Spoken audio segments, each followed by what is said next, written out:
Hi everyone, welcome to my YouTube channel. I am Dr. Rajiv, specialist in physical medicine and rehabilitation.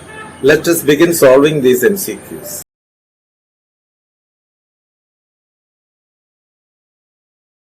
We'll be dealing with questions regarding foot disorders. In this video, we'll be answering only 2 multiple choice questions followed by their discussion. Thereafter, you'll see a related tiny interesting mnemonic tip. As you know, mnemonics are valuable in learning. The first question is: first step pain is a common symptom in which of the following? A. Sever's disease. B. Diabetic peripheral neuropathy. C. Plantar fasciopathy. D. Willis-Shockley disease.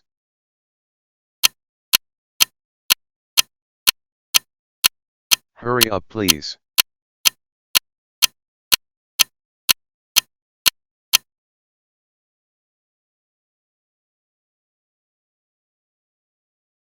The correct answer is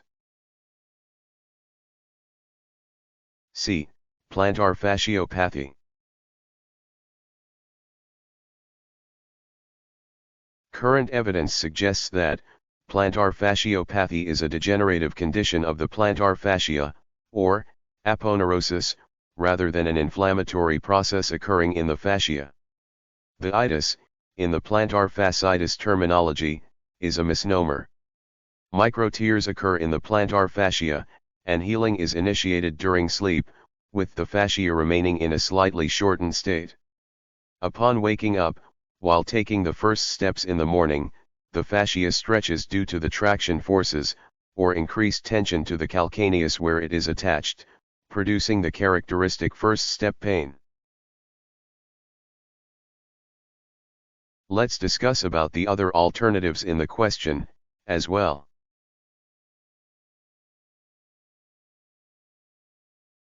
Sever's disease, also known as calcaneal apophysitis, which occurs in an active growing child, is not typically characterized by first step pain in the morning. The pain at the posterior heel is worsened with activity, such as jumping and running, and relieved with rest. Limping, feet stiffness, and mild pain may occur in the morning, only in severe cases, but the typical first step pain that occurs in plantar fasciopathy is not seen in Sever's disease. Patients with diabetic peripheral neuropathy often perceive worse pain at night, and relatively less symptoms in the morning. Some of the adjectives patients use to describe the neuropathic sensory symptom complex include burning, pinching, shock-like, etc. Hyperalgesia and allodynia also may be present. Moderate walking wearing diabetic shoes is encouraged in diabetic peripheral neuropathy patients to minimize pain.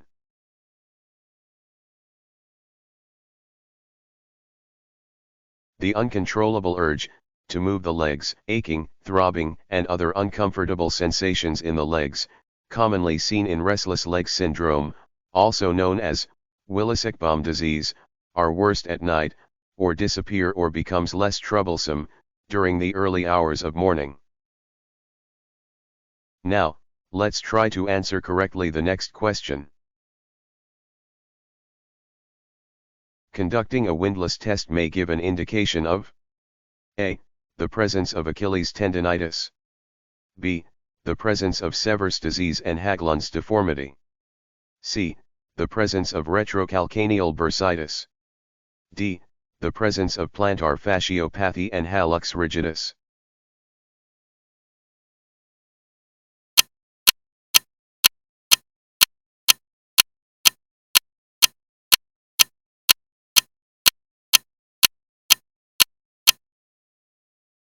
Hurry up please.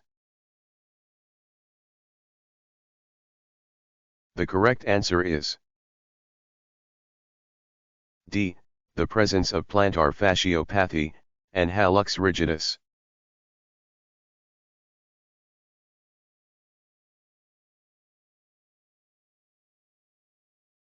The plantar fascia simulates a cable attached to the calcaneus the metatarsophalangeal joints, and phalanges. The foot and its ligaments are often described as an arch-like triangular structure, or truss. The truss's arch is formed by calcaneus, mid-tarsal joint, and metatarsals, with the medial longitudinal arch. The cable that runs from the calcaneus to the phalanges is plantar fascia. The medial longitudinal arch tends to flatten when the vertical forces from body weight travel downward through the tibia.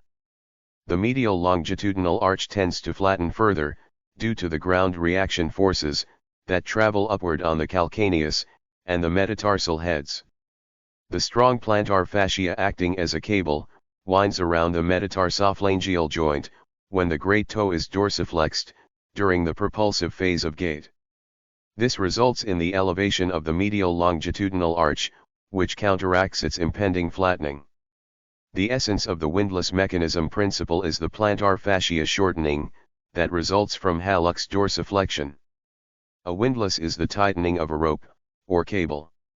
Windlass test is conducted by the forceful extension of big toe, which produces excessive tension, and causes tissue irritation to the plantar fascia as well as to its origin at the medial calcaneal tubercle, inducing pain. Tension and movement of the medial longitudinal arch also must be observed during this test. The test can be done in supine and weight-bearing position. A positive test reproduces pain at the medial calcaneal tubercle. Researchers have reported 100% specificity, but only 31.8% sensitivity. With this test, still, clinicians may find it useful in detecting nociceptive activity in the plantar aponeurosis. In hallux rigidus, there is decreased range of motion at the first metatarsophalangeal joint. Dorsiflexion of the great toe is usually markedly reduced, more than plantar flexion. The etiology is most commonly due to degenerative processes involving the first MTP joint. During the windlass test, one can come across this disorder as well. In this case, the plantar fascia stretching can be performed by applying pressure over the metatarsal heads. Let's discuss about the other alternatives in the question. Achilles tendinitis is an inflammation of the tendoachilles, which is thought to be an overuse injury. This can be insertional, where it inserts to the calcaneus, or non-insertional, when its middle fibers, just above the insertion of calcaneus, is inflamed. The pain is felt over the region of Achilles tendon, and clinical tests, such as the ARC test and Royal London Hospital test, focus on the Achilles tendon, whereas the windlass test focuses on the plantar fascia resilience.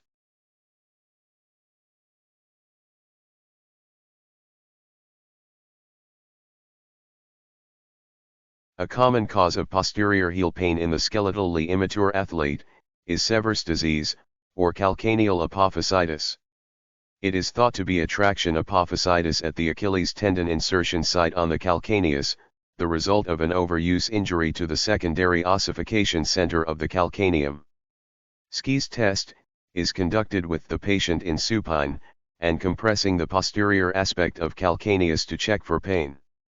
Sever sign is said to be positive when posterior heel pain gets aggravated by standing on tiptoes.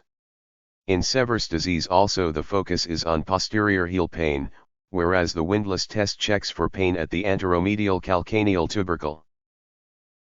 Haglund's deformity is also known as retrocalcaneal exostosis, Mulholland deformity, or pump bump. A bony enlargement is seen at the posterior-superior part of the calcaneus at the attachment of the Achilles tendon.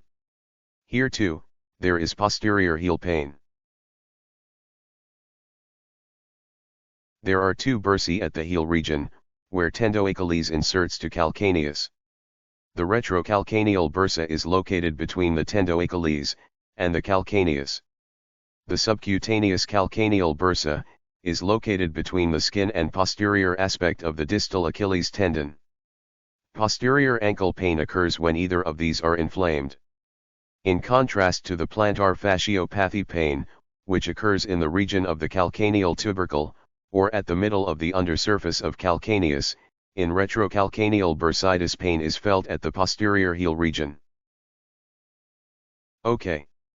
Now, let's check out the following tiny tip.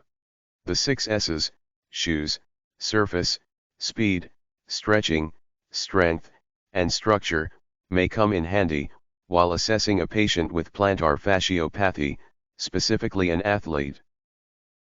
Some patients report that the symptom onset coincided with their change of footwear. They might have started training on a different surface, been running barefoot, or used an ill-fitting footwear while running on a rough terrain.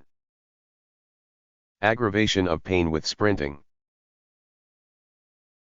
Relief of pain with a properly executed plantar fascia stretching program. But, overstretching due to training errors can be counterproductive, resulting in microtrauma. Weakness of the gastrocnemius, soleus, and intrinsic foot muscles is also considered a risk factor for plantar fasciopathy. Similarly, aging is posited as a degenerative risk factor.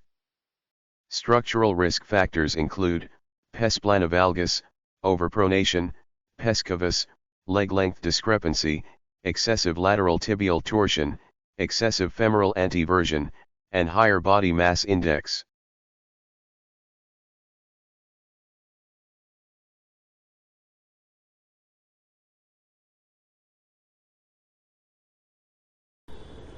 Thanks for watching. See you in my next video. Bye.